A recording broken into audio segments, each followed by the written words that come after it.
সেই মুর্শিদাবাদ, সেই গোবিন্দপুর, সেই ট্রেন দুর্ঘটনা, ফের মৃত্যু, ফের হাহাকার। মণ্ডল পরিবারের চোখে আসছে সেই 20 বছর আগের এক ভয়ঙ্কর স্মৃতি।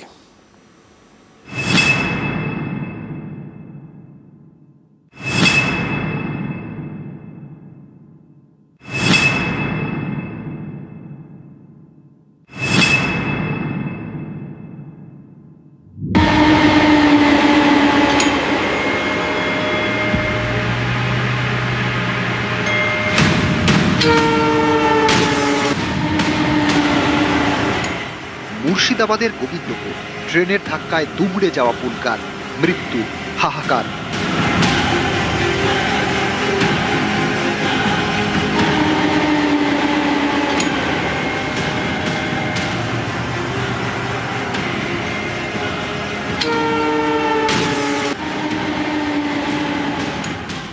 সেই গোবিন্দপুর, সেই ট্রেন দুর্ঘটনা, সেই মৃত্যু, সেই স্বজন হারানোর হাহাকার।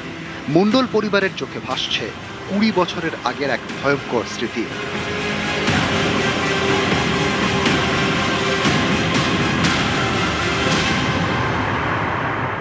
সেম জিনিস, সেম ক্ষত। ছোট ছোট শিশু তো, তারা নিষ্পাপ শিশু, তারা কিছুই জানতো না স্কুলে যাবে।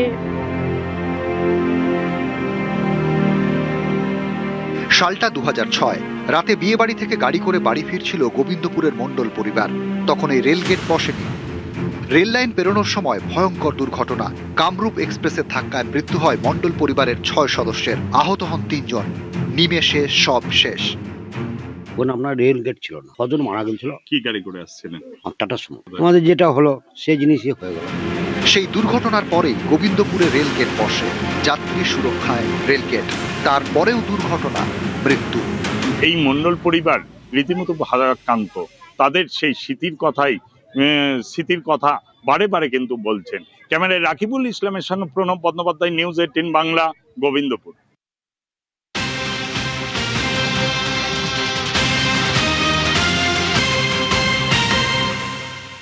রাজ্যপালের নামে ভুয়ো ফোন, লোকভবনের আধিকারিক পরিচয় দিয়ে ফোন। সরকারি আধিকারিক বা যারা বিশিষ্ট তাদেরকে ফোন করা হয়েছে। ভাবা যায়, রাজ্যপালের নামে ভুয়ো ফোন। নিশ্চয়ই অভিযোগ দায়ের হয়েছে। তো কি অভিযোগ দায়ের হয়েছে একবার জানবো। আমার সঙ্গে সোমরাজ রয়েছে। সোমরাজ, দেখো, কলকাতা পুলিশের সাইবার সেলে ইতিমধ্যেই লোকভবনের তরফে অভিযোগ দায়ের করা হয়েছে। রাজ্যপালের নামে ভুয়ো ফোন করা হচ্ছে এবং তার জন্য একটি নম্বর ব্যবহার করা হচ্ছে, যে নম্বরটিও প্রকাশ্যে এনেছে লোকভবন। এবং বলা হচ্ছে লোকভবনের তরফে যে শীর্ষ সরকারি আধিকারিক থেকে অন্যান্যদের ফোন করা হচ্ছে এবং যে নাম্বারটি থেকে ফোন করা হচ্ছে রাজ্যপালের নাম করে তা ভুয়ো ফোন, এমনটাই দাবি লোকভবনের। এবং লোকভবনের তরফে বিবৃতি দিয়ে জানানো হলো যে গোটা ঘটনায় কলকাতা পুলিশের সাইবার সেলের কাছে অভিযোগ জানানো হয়েছে এবং ইতিমধ্যেই কলকাতা পুলিশ গোটা ঘটনার তদন্ত শুরু করেছে। পাশাপাশি লোকভবনের তরফে আবেদন রাখা হয়েছে যে রাজ্যপাল বা লোকভবনের নামে যদি কোনো ফোন আসে কারোর কাছে, তাহলে সেই বার্তা যাতে যাচাই না করে বিশ্বাস না করা হয়। পাশাপাশি সরকারি আধিকারিকদেরও সতর্ক থাকার আবেদন জানানো হয়েছে লোকভবনের তরফে। ইতিমধ্যেই কলকাতা পুলিশ গোটা বিষয়টিতে মামলা রুজু করেছে এবং ঘটনা তদন্ত শুরু করেছে, তেমনটাই সূত্র মারফত খবর। ধন্যবাদ।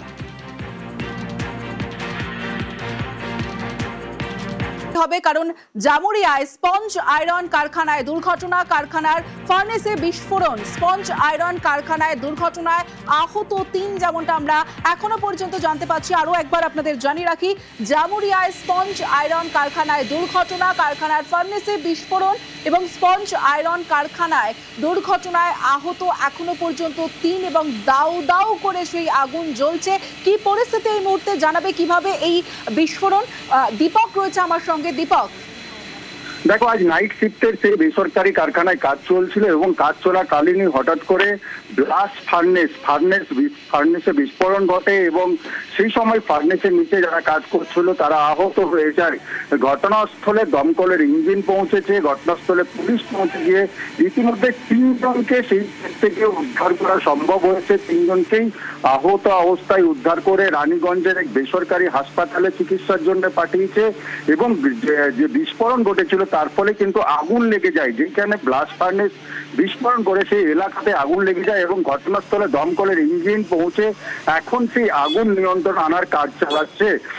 স্থানীয় যারা অন্যান্য শ্রমিক রয়েছে তাদের দাবি হচ্ছে কি বেশ কয়েকজন শ্রমিক এখনো নিখোঁজ রয়েছে এবং কারখানা কর্তৃপক্ষের ঘটনাস্থলে কোনো দেখা নেই।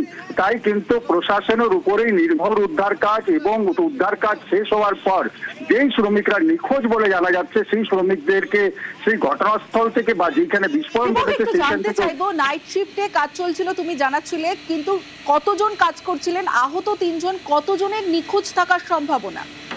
দেখো, যে কারখানা শ্রমিকরা জানাচ্ছে কি যেই জায়গায় ফার্নেস রয়েছে এবং ফার্নেসে বিস্ফোরণ ঘটেছে তার নিচে 10 থেকে 12 জন শ্রমিক ক্রমশ কাজ করে, প্রত্যেকদিন নিয়মিত কাজ করে নাইট শিফটে। আর যখন কাজ চলছিল ঠিক সেই সময়ও 10 থেকে 12 জন কাজ করেছে, কিন্তু যখন বিস্ফোরণ ঘটে কতজন শ্রমিক সেইখান থেকে পালিয়ে যেতে সক্ষম হয়েছে বা তারা বিস্ফোরণে যে লোহা গলে পড়েছে তার মধ্যে আটকে গেছে। কিন্তু এই আগুন নেমানোর পর এবং উদ্ধার কাজ শেষ হওয়ার পরই কিন্তু স্পষ্ট হবে। অবশ্যই তুমি নজর রাখো পরিস্থিতির উপর।